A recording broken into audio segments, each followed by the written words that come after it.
কাঠগড়ায় দাঁড়িয়ে নিজেকে নির্দোষ বললেন ইনু। বিএনপি আজ বিভ্রান্তির প্রতীক, ফখরুলের সুবিধাবাদী রাজনীতির চিহ্ন। বৈষম্য বিরোধী ছাত্র আন্দোলনের সাধারণ সম্পাদক হাসান ইনামের পদত্যাগ। জনমনে প্রশ্ন, যথাসময় নির্বাচন হবে কিনা? তারেক রহমান। এতক্ষণ শুনছিলেন সংবাদ শিরোনাম, এখন থাকছে বিস্তারিত। আন্তর্জাতিক অপরাধ ট্রাইব্যুনাল ২-এর কাঠগড়ায় দাঁড়িয়ে নিজেকে নির্দোষ দাবি করলেন পতিত আওয়ামী লীগ সরকারের তথ্যমন্ত্রী ও জাসদ সভাপতি হাসানুল হক ইনু। ২৪ জুলাই গণ অভ্যুত্থানে কুষ্টিয়ায় ৬ জনকে হত্যার ঘটনায় তার বিরুদ্ধে আনা অভিযোগ স্বীকার করেন কিনা জানতে চাওয়ার পর রোববার চেয়ারম্যান বিচারপতি নজরুল ইসলাম চৌধুরীর নেতৃত্বাধীন আন্তর্জাতিক অপরাধ ট্রাইব্যুনাল ২ ইনু বলেন, আমি মনে করি আল্লাহর পর বিচার নিষ্পত্তির প্রতিনিধি আপনি ন্যায় বিচার করবেন, আমি সম্পূর্ণ নির্দোষ। রোববার জুলাই অগাস্ট আন্দোলনে কুষ্টিয়ায় ৬ জনকে হত্যাসহ সুনির্দিষ্ট অভিযোগের দায়ে মানবতাবিরোধী অপরাধের পৃথক ২ মামলায় সাবেক তথ্যমন্ত্রী জাসদ সভাপতি হাসানুল হক ইনু ও আওয়ামী লীগের যুগ্ম সাধারণ সম্পাদক মাহবুবুল আলম হানিফ সহ ৪ আসামির বিচার শুরুর আদেশ দিয়েছে ট্রাইব্যুনাল। সেই সঙ্গে গ্রেপ্তারি পরোয়ানা জারি করেছে ট্রাইব্যুনাল। পরবর্তী শুনানি ৩০ নভেম্বর দিন ধার্য করেছে আদালত। এদিন বেলা 11:30টার দিকে ইনুকে ট্রাইব্যুনালের হাজতখানা থেকে আসামির কাঠগড়ায় তোলা হয়। এরপর তার উপস্থিতিতেই প্রসিকিউশনের আনা অভিযোগ পড়ে শোনান ট্রাইব্যুনাল।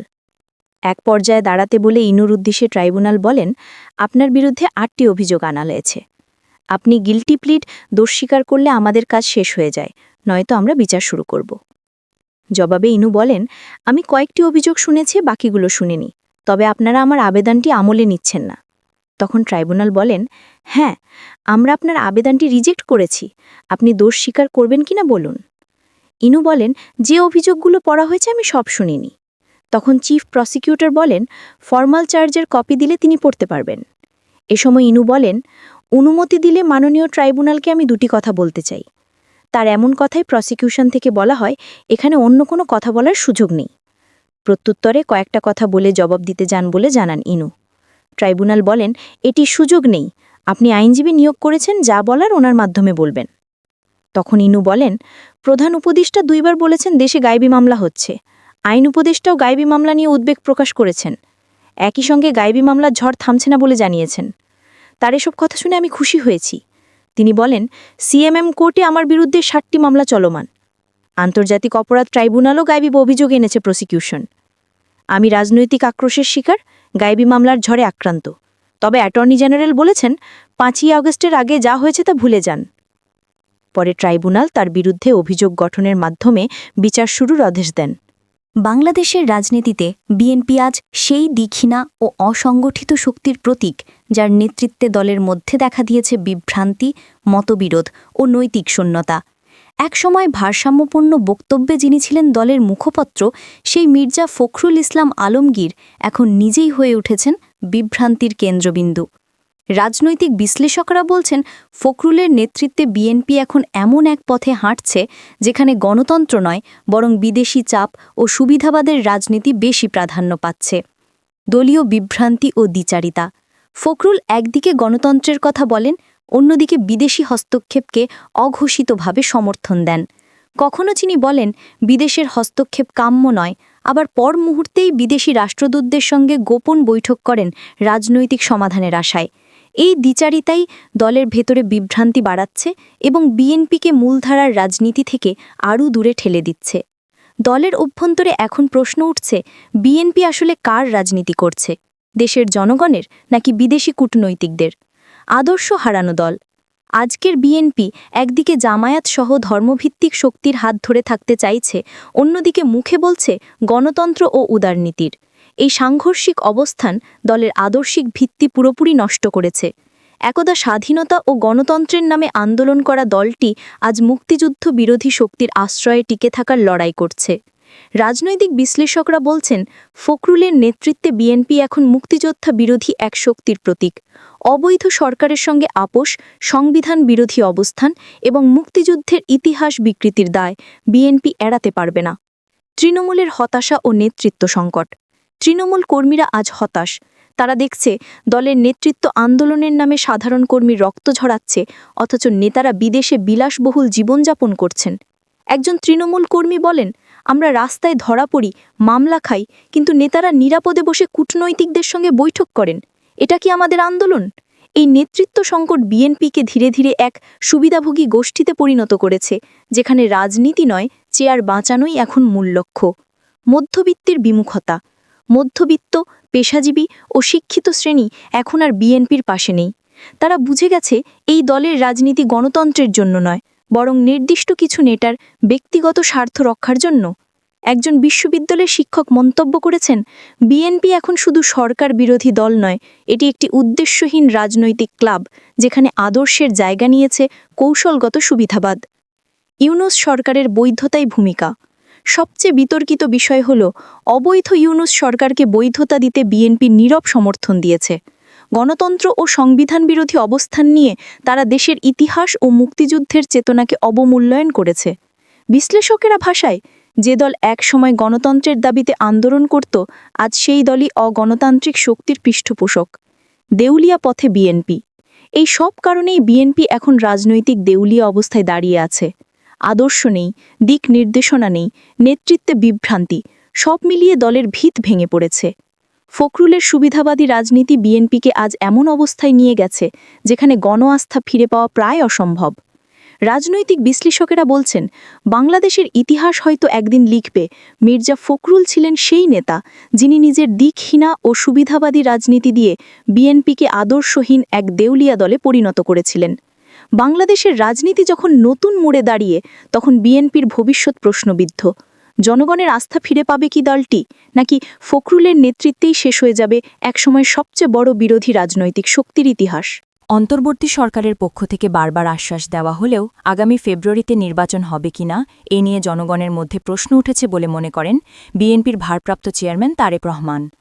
বিএনপি নির্বাচনের প্রস্তুতি শেষ করে এনেছে এবং প্রার্থী বাছাইও প্রায় চূড়ান্ত করে এনেছে বলেও জানিয়েছেন তিনি। বলেছেন, রাজপথে যারা সঙ্গে ছিলেন তাদেরও কিছু আসন ছাড়া হবে। রবিবার রাতে দলের এক অনুষ্ঠানে এই আহ্বান জানান। গুলশানের হোটেল লেকশোরে বিএনপির প্রবাসী নেতাকর্মীদের প্রাথমিক সদস্যপদ নবায়ন ও নতুন সদস্যপদ গ্রহণ কর্মসূচি হিসাবে বিএনপির ওয়েবসাইটে অনলাইন পেমেন্ট গেটওয়ের কার্যক্রম উদ্বোধন উপলক্ষে এই অনুষ্ঠান হয়। লন্ডন থেকে তারেক রহমান ভার্চুয়ালি যুক্ত হয়ে এই পেমেন্ট গেটওয়ের উদ্বোধন করেন। তারেক রহমান বলেন, পতিত পরাজিত পলাতক স্বৈরাচারের শাসনামলে জনগণের জাতীয় নির্বাচন নিয়ে কোনোই আগ্রহ ছিল না, আর বর্তমান অন্তর্বর্তীকালীন সরকারের সময় জনমনে কোনো কোনো ক্ষেত্রে জিজ্ঞাসা বাড়ছে, যথাসময় কি নির্বাচন হবে? এমন তো হওয়ার কথা ছিল না বলে মন্তব্য করে তিনি বলেন, নির্বাচন অনুষ্ঠান নিয়ে জনমনে সৃষ্ট সংশয় সন্দেহ গণতন্ত্রের উত্তরণের পথকে হয়তোবা সংকটপূর্ণ করে তুলতে পারে। নির্বাচনে বিএনপির বিজয় ঠেকাতে গিয়ে পতিত পরাজিত পলাতক স্বৈরাচার দেশে ফ্যাসিবাদ কায়েম করেছিল বলে মন্তব্য করেন তারেক রহমান।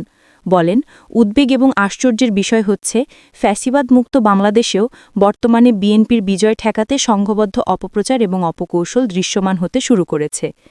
বাংলাদেশে জাতীয়তাবাদী শক্তিতে বিশ্বাসী প্রতিটি মানুষ যদি ঐক্যবদ্ধ থাকেন, তবে কোনো ষড়যন্ত্রই বিএনপিকে জনগণ থেকে বিচ্ছিন্ন করতে পারবে না বলেও মন্তব্য করেন তিনি।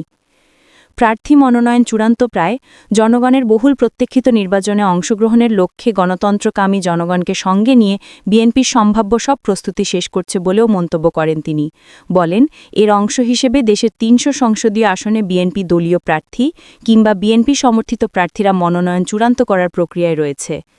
প্রতিটি আসনে বিএনপির একাধিক যোগ্য প্রার্থী মনোনয়ন প্রত্যাশা করছেন এবং করাটাই স্বাভাবিক উল্লেখ করে তিনি বলেন, প্রতিটি মানুষকে নিশ্চয়ই মনোনয়ন দেওয়া সম্ভব নয়। ফ্যাসিবাদ বিরোধী আন্দোলনে যারা রাজপথের সঙ্গী ছিলেন এমন প্রার্থীকেও বিএনপি সমর্থন দেওয়ার সিদ্ধান্ত নিয়েছে জানিয়ে তারেক বলেন, এই বাস্তবতার কারণে হয়তো কিছু সংসদীয় আসনে বিএনপি দলীয় প্রার্থী মনোনয়ন থেকে বঞ্চিত হবেন। দলের সিদ্ধান্তকে চূড়ান্ত হিসাবে গণ্য করার আহ্বান জানিয়ে বিএনপি নেতা আরও বলেন, ব্যক্তির চেয়ে দল বড়, দলের চেয়ে দেশ বড়। তিনি বলেন, শীঘ্রই পর্যায়ক্রমে বিভিন্ন আসনে বিএনপি মনোনীত দলীয় প্রার্থীদের নাম আমরা দলের পক্ষ থেকে জানিয়ে দেব। দলে যাকে যে আসনে মনোনয়ন দিবে বা দিয়েছে, অনুগ্রহপূর্বক তাকে বিজয়ী করে আনার জন্য ঐক্যবদ্ধভাবে বাংলাদেশি জাতীয়তাবাদী শক্তিতে বিশ্বাসী প্রতিটি মানুষ দয়া করে কাজ করবেন। গুপ্ত স্বৈরাচার নিয়ে সতর্কবার্তা চারপাশে সুপ্ত আতঙ্কায় গুপ্ত স্বৈরাচার ওত পেতে আছে বলেও সতর্ক করেন তারেক বলেন সুতরাং আপনাদের নিজেদের মধ্যে রেষারেষি বিবাদ বিরোধ এমন পর্যায়ে নেওয়া ঠিক হবে না যাতে করে প্রতিপক্ষ আপনাদের মধ্যকার বিরোধের সুযোগ নিতে পারে একটি দায়িত্বশীল রাজনৈতিক দল হিসেবে বিএনপি শুরু থেকেই ফ্যাসিবাদ বিরোধী জাতীয় ঐক্য বজায় রাখার স্বার্থে সর্বোচ্চ ছাড় দিয়ে আসছে বলেও মন্তব্য করেন তারেক রহমান বলেন একদিকে গণতান্ত্রিক রাজনৈতিক দলগুলোর সঙ্গে সমঝোতার পথ বেছে নিয়েছে অপরদিকে অন্তর্বর্তীকালীন সরকারকেও যতটা সম্ভব আমাদের অবস্থান থেকে সহযোগিতা করে আসছে এরপরেও একের পর এক নিত্য নতুন শর্ত জুড়ে দিয়ে গণতন্ত্র উত্তরণের পথকে সংকটপূর্ণ করে তোলা হচ্ছে বলে অভিযোগ করে তিনি বলেন এর পরিণতি সম্পর্কেও আমাদের সতর্ক থাকা অবশ্যই প্রয়োজন তারেক বলেন কৌশল এবং অপকৌশলের মধ্যে পার্থক্য বুঝতে ফেরত হলে কোনো অগণতান্ত্রিক এবং অবশক্তির কাছে শেষ পর্যন্ত বিনা শর্তে আত্মসমর্পণের পথে হাঁটতে হয় কিনা বাংলাদেশের এই মুহূর্তে মাঠে থাকা সকল গণতান্ত্রিক রাজনৈতিক দলগুলোকে এমন বিপদের কথাও স্মরণ রাখার জন্য আমি বিনীত অনুরোধ জানাই জিয়াউর রহমান ও খালেদা জিয়ার অবদান প্রশ্নবিদ্ধ হয় এমন আচরণ না করার অনুরোধ করেন বিএনপি নেতা তিনি বলেন আপনারা জনগণের সঙ্গে থাকুন জনগণকে সঙ্গে রাখুন আপনাদের সামনে আমি সেই স্লোগানটি উচ্চারণ করতে চাই ভোট দিলে ধানের শীষে দেশ গড়ব মিলেমিশে বিএনপি ক্ষমতায় গেলে প্রবাসী ভোট প্রক্রিয়া আরও সহজ করবে বলেও আশ্বস্ত করেন তারেক বাংলাদেশে জনসংখ্যা প্রায় অর্ধেক নারী এবং তাদের নিরাপত্তার ব্যাপারে রাষ্ট্র ও সমাজের উদাসীনতা লক্ষ্য করার কথা জানিয়ে তিনি বলেন নারী ও শিশুদের জন্য নিরাপত্তাহীন সমাজ নিশ্চয়ই সভ্য সমাজ হিসাবে গণ্য হতে পারে না নারী ও শিশুদের নিরাপত্তার রক্ষায় সামাজিক উদ্যোগ এখন আমার ব্যক্তিগত অনুভূতিতে অত্যন্ত জরুরি হয়ে পড়েছে বলেন তিনি বিএনপি মহাসচিব মির্জা ফখরুল ইসলাম আলমগীরের সভাপতিত্বে অনুষ্ঠানে স্বাগত বক্তব্য রাখেন দলের কোষাধ্যক্ষ রশিদুজ্জামান মেল্লাত দলের নির্বাহী কমিটি সদস্য আব্দুস সাদ্দার পাটোয়ারির সঞ্চালনে আলোচনা সভায় দলের স্থায়ী কমিটির সদস্য গয়েশ্বর চন্দ্র রায় আব্দুল মঈন খান নজরুল ইসলাম খান আমির খসরু মাহমুদ চৌধুরী এজেড জাহিদ হোসেন যুগ্ম মহাসচিব হুমায়ুন কবির মিডিয়া সেলের আহ্বায়ক মওদুদ হোসেন আলমগীর পাবেল আন্তর্জাতিক বিষয়ক সম্পাদক আনোয়ার হোসেন খোকন তথ্য ও প্রযুক্তি বিষয়ক সম্পাদক এ কে এম ওয়াহিদুজ্জামান ও তথ্য প্রযুক্তি বিষয়ক সহ সম্পাদক সাইফ আলী খানও বক্তব্য রাখেন